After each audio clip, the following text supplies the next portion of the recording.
Story 1. Am I the a-hole for making my friend hate my guts and barely ever speak to me? This all happened a few months ago. So my friend currently hates me and will only speak to me when forced to or very rarely. Let's call them Steve. This all happened because of a joke that I didn't start. These two people in my friend group started a joke about Steve that they were bald and wore a wig. I have no clue how it started, but basically the whole group knew about it and most didn't really care, but I joined in on it. Now, Steve was perfectly fine with the joke because only us who were close friends made it. Eventually, I took a photo that Steve sent to me and put it into Photoshop. This was my first time using it, so it was clear that it was Photoshopped and not real. What I did was I made the joke a reality and made Steve look bald. I only sent it to one friend, let's call them Bob. Bob just so happens to be best friends with Steve, and when I told Bob about the idea, they even encouraged it and were basically hyping me up to do it. From texts, I just downloaded Photoshop and I'm gonna make Steve bald. Bob, do it. So, after I sent it to Bob, I got approval to change colors a bit to make it more believable, even though it was still obviously Photoshopped. Once I sent it to Steve, they seemed fine and I asked to send it to another friend. They said no. I said, please. I was left on read, and I left it at that. I never sent the photo to the other friend. Steve then just stopped texting the group and everything, and we got a bit worried because normally he's very active. Someone said it was just because Steve was busy, and I thought nothing of it. A day or two later, I caught Bob talking about me behind my back, calling me a horrible person, and saying that it was because of the photo. And I got peed because Bob was also the one who directly told me it was because Steve was busy. I told Bob not to talk behind my back, and that just pees me off and makes me not want to apologize, but eventually I did. I didn't say just a crappy, I'm sorry. I made 2 full apologies, deleted every instance of the photo, and sent proof it was deleted, then made another full apology. He returned to the group chat about a week later and refused to acknowledge my existence for months. I know Steve and Bob messaged about me behind my back, but I don't know what it was about, so I don't really care. But what I was told by Bob was to just stop talking to Steve because I won't get a response. Eventually, Steve acknowledged my existence by responding to one of my messages to him in the group chat, but that's it, and I get maybe 1 response every month or so, and it's normally 1 to 2 words. I try to talk to him, but he ignores me 99% of the time. P.S. Because Steve doesn't talk to me basically ever, and Bob also kinda hates me, I don't know if the joke is still a thing or not, but I believe it is. I mean, there is such a thing as taking a joke too far. Like, sometimes you joke around with a friend in a group about something that maybe kinda strikes a nerve a little bit, and the more that you keep doing it and pushing it, eventually it comes to a breaking point. And the person who breaks that, is gonna get the fallout from it. I did this once with a friend, actually. He had smashed a boat into a jet ski into a dock with a thing. And everyone in the group gave him heck about that or whatever. And one day when we were on a cruise together with a bunch of friends, this was when I was 21, he was 20. We saw people out on a jet ski, and it was just hey, look, jet ski. And he's just just drop, he genuinely got upset and was just drop it. And I realized, yeah, you know what? We all kind of poke fun at this. I've been involved in this, and now we actually see a jet ski, and it's it wore on him. And so I don't hold that against him. He was a little grumpy with me for kind of the rest of the cruise, but we're friends now. We are in extremely good terms, I think. What I should hope so after almost 20 years. So, I don't know, give Steve time, and, if he never forgives you, that's his prerogative. It seems like what you did was innocent enough that hopefully he really shouldn't hold that against you. Yeah, I don't know. Best I can say is, time heals all wounds, sometimes, kind of, maybe. Story 2. Me with my significant other of 9 months, none of my guy friends respect him or our relationship. I met Derek, my current boyfriend, about 10 months ago at our office. He was pretty quiet, but I thought he was cute, so I started flirting with him, and eventually we started dating. He's definitely different from most of the guys I've dated. He's a naturally quiet, reserved kind of guy. While we first started dating, he seemed a little nervous, but once we got going, he warmed up. He's really funny, not in an entertain a group way, but he and I make each other laugh a whole lot. He's also a writer. He's a published author making royalties off his book. He's thinking of quitting his job at our office to focus on writing. I think he's making a good amount of money, not sure though. We moved in together last month. I was in a sorority in college, and most of my current friends were my sisters, and my guy friends were in fraternities. Most of them date my friends, but a few of them are single, and one of them, Will, has had a crush on me since college. He would ask out every once in a while, and I would let him down gently. Physically, he wasn't my type. He worked out all the time and just seemed too big for me, like bulky or something. He handled it pretty well. I didn't feel uncomfortable around him or anything. Anyways, the first time I brought him around my friends, like usual, he was pretty quiet. I want to clarify that he's not really socially awkward. He's actually pretty good at reading people. Recently, we all agreed to go camping, and that's when things got weird. All of my guy friends kind of started giving him a little crap about his size and height. He's 5'7", and while being very athletic, he got a scholarship to play cornerback at a small college before he dropped out. His brother said that if he was bigger, he could have played Division I football. All of those guys are taller than he is. My boyfriend went along with it, but he has his angry little smile on his face the whole night. I felt the need to back him up, so I was all over him that night physically. I was sitting in his lap, making out with him. I don't know why, but I felt that would make them shut up. We end up sneaking off, and I start going down on Derek. Unfortunately, Will, who was looking for a place to use the restroom, stumbles upon us. Will left the campsite, but since then, everyone's been avoiding it. Everyone also started making fun of my boyfriend constantly. He's been handling it well, but it's really peeing me off. My best friend, who's dating one of these guys, told me that Will told them what happened, and now they all want me to leave Derek for Will. Some of my friends have even told me how good me and Will would be together. Finally, Will gave me a love letter he had written to explain his feelings. I told Will that I'm in the best relationship of my life and have no desire to leave Derek. Now, apparently, Will wants to have a man-to-man talk with Derek, as if he thinks he can tell my boyfriend that he's better for me than Derek is. I know Will's been in fights before, and I'm afraid he might violently confront my boyfriend. Derek has no plans to confront him or even see him ever again. At this point, I'm ready to stop hanging out with most of these guys. Most of the girls are staying out of it. Some of them are actively telling them to stop. I feel like if it comes down to it, I can still be friends with my sorority sisters and not have to see the guys, who I'm sure would pick Will over me. What's the right move here? Why don't you know? All of these men know what you need better than you know. You think that you love Derek, but you know you love Will. You're better off with Will, and they know that because they know you better than you could possibly know. Gah! I can't stand that kind of mentality. And even if Will just isn't the kind of person that they would want to be friends with and hang out with, that's fine. You don't have to get along with every single person's single partner, whatever. But to always be making fun of him, is such a weird juvenile high school thing to do. I don't want to hang out with people like that, and I don't blame this person for not wanting to hang out with that. But then for them to all this is high school crap, for them to be like, no, Will, give her a love letter and everything. And then I can't stand that. It's like, she tells Will, no, I'm in the best relationship of my life. I'm very happy. And Will's response is, I want to have a man-to-man talk with Derek. I want to talk to your current owner about transferring ownership to me. Will, you sound like you suck. You sound like you suck a lot. Kind of like how the poster was sucking on Derek, am I right? Ah, you're never gonna get her.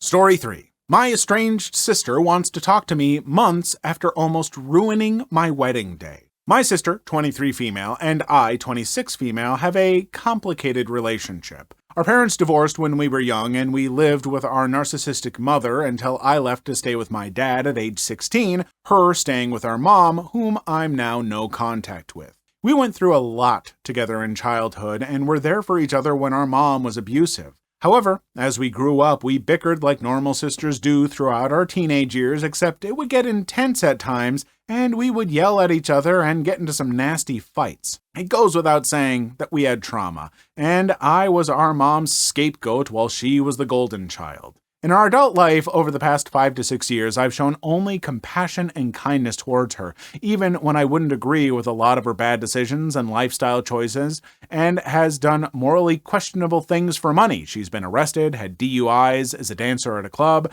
has OnlyFans, dates married sugar daddies, etc. I can see that our childhood trauma had a negative impact on her, and she very clearly has mental illness, which I believe she's at least aware of. Our relationship hasn't been super close as we are complete opposites, but in general it's been okay. I've always invited her to my boyfriend's family's events, but have always walked on eggshells around her because that's how short-tempered and unstable she is. Fast forward to my wedding this April. She arrives very late, completely missing the ceremony and almost misses photos, seems out of it, and my first instinct is she's already drunk or something, but I let it slide. I don't even show my frustration towards her. Later in the evening, during the reception, someone lets me know that my now mother-in-law and other family members saw my sister snorting powdered drugs or some other drug right next to the bar. Obviously embarrassed, I try not to let it bother me and continue on with my big day. Then, an hour or so later, I found out that she's had a mental breakdown in the bathroom and our other sister, half-sister,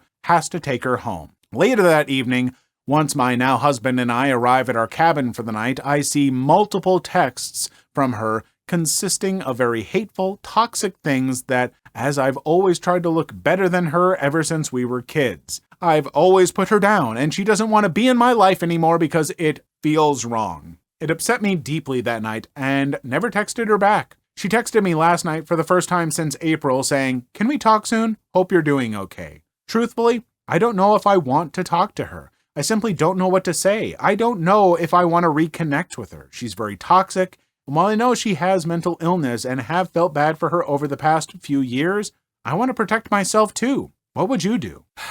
So I think I personally would try to talk with her, but always keeping in mind that I do not have to let this person back in my life. But I also think that if you chose to be like, no, after what you did, I'm not ready to talk to you right now, it's not happening, that's totally fine, because even though she is clearly struggling with some mental illness and some trauma, the fact that she has let that affect you doesn't absolve her of, being at fault for that. What she did, whether under the influence, whether fueled by, past traumas and stuff, she still hurt you in a pretty major way. And you are allowed to decide whether or not you want to let her try to repair things. And I think you're allowed to decide when you're willing to do that, if ever. So I would say give yourself some time, maybe be willing to listen to her, but it's totally up to you. And for anyone else in a situation, even kind of like that,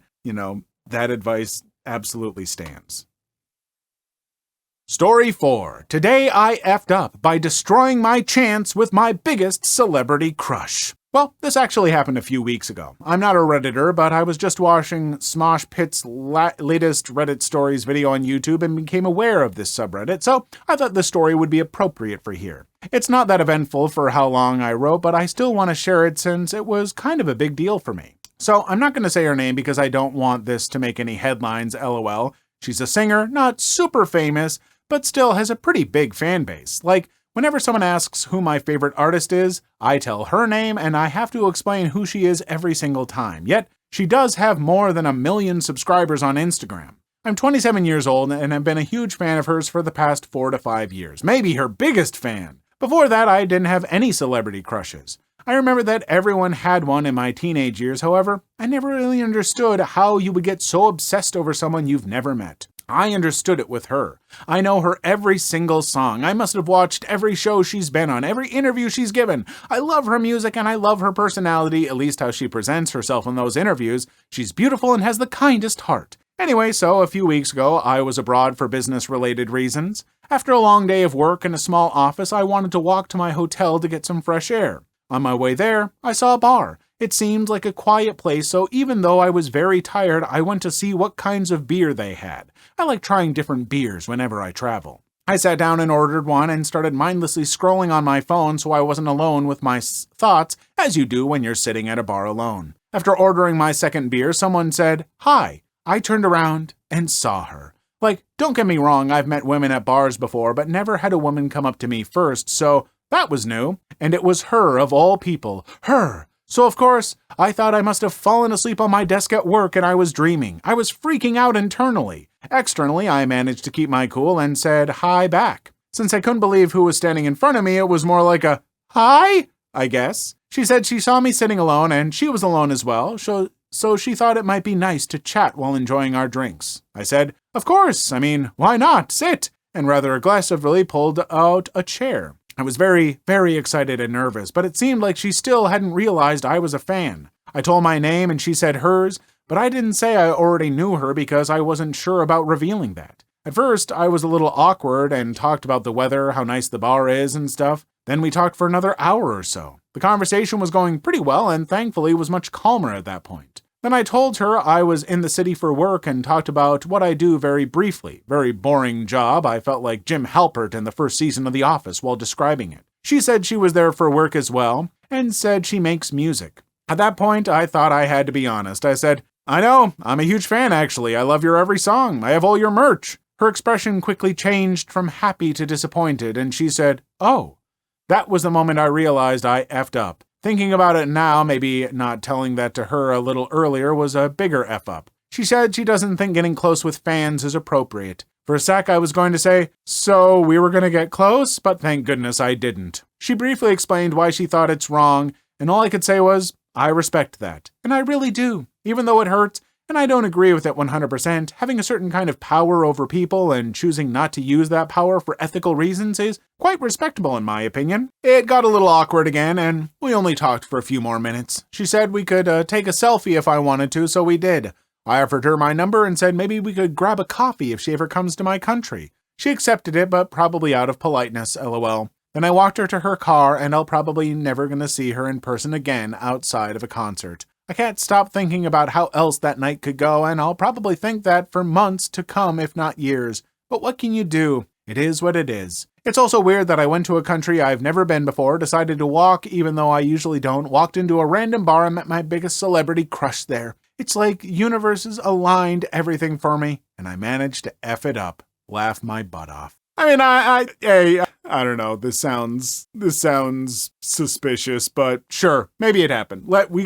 I try and take these stories at face value. So it happened. Probably for the best. I mean, honestly, if you're that obsessed with someone, I don't feel like that's a relationship you actually want to get into. It feels unhealthy and very parasocial for a starting off point. And I can understand her point of not wanting to, be with someone who's coming from a perspective of being not just a fan, but I have all your merch and everything.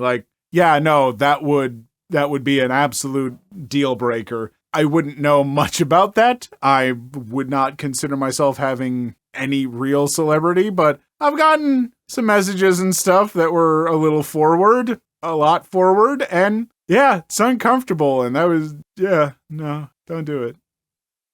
Story 5. I like my husband's girlfriend, but I secretly don't want her and my husband to be happy because I am jealous. My husband and I have been together for 15 years, and for the first 4 years we were very intimately active. He came out as a furry after 1 year together, and I was initially supportive and indulged his fantasies. When we had our first child, things slowed down, and after the second child, my desire level dried up, and also my support of him being a furry. After 5 years of very little intercourse and me refusing to even consider the things I used to do, like role play or dressing up as animals, we hit a low point in our relationship and it caused a lot of arguing. Eventually I had enough and suggested that if he wanted more intercourse and for someone to indulge his furry fantasies, he would find a girlfriend. I refused to sell my soul by giving in and dressing up as animals and doing furry role playing. I didn't think that he actually would, since he has ADHD and may be autistic, but after about a year, he did. And through a long chain of events which ended with me having a life-threatening illness, we decided that she would move in with us. She's a sweet person and has helped us a lot, but over the last 2 years, things have been slowly grating on me about our situation. Even though she's a nice person, she's also quite childish, wearing animal accessories in public like animal ear headbands, and wanting people to call her Snow Vixen, and not her real name. She's also diagnosed as autistic and is quite eccentric. But the children really like her and have started preferring to spend time with her than me, and also my husband doesn't back me up and always backs her up. He also largely ignores me and showers her with attention. Her parents support the relationship even though it's not traditional because she has issues with relationships in the past, and it's been tough for her because of her social issues and being furry. They also spoil the kids too much, giving them expensive gifts, making my parents look bad. Even though I still have zero libido and understand that it's a deal breaker for my husband, and also there are benefits to having the girlfriend living with us, I don't like the fact that they are so happy, and I even thought of kicking her out just so that even though I will be worse off and still unhappy, my husband will be unhappier as well, so we will be closer to the same level of happiness. I know this makes me a bad person, but I just can't help it. I don't know if it makes you a bad person, but I will say, why are you in this relationship? Like, it genuinely sounds like if your goal is, I don't want my husband to be happier, I want him to be less happy, why are you in a relationship? Don't stay together for the kids. Please, don't do that. Kids can tell when there's a bad relationship between parents, and it doesn't affect them positively. I promise you. But I don't know what you're staying for. Like, maybe there are reasons, but you haven't stated a single one here. This whole post is you just going, he revealed to me what he likes, and I tried to play along, but I don't like it. And so then I told him he could get a girlfriend and satisfy himself that way. And he did it. And I don't like it. You don't seem to like being with this person. Maybe you could be happier with someone. Maybe you might get your libido back. Maybe not. Maybe you'll find someone that you're just happy and, you're asexual now. I don't know. There's so many possibilities here, but none of the possibilities strike me as being a good idea staying in this relationship. I worded that so poorly. I'm just worked up. This is... Please leave your story in the comments. I would love to make a video on them in the future. Also, don't forget to like and subscribe.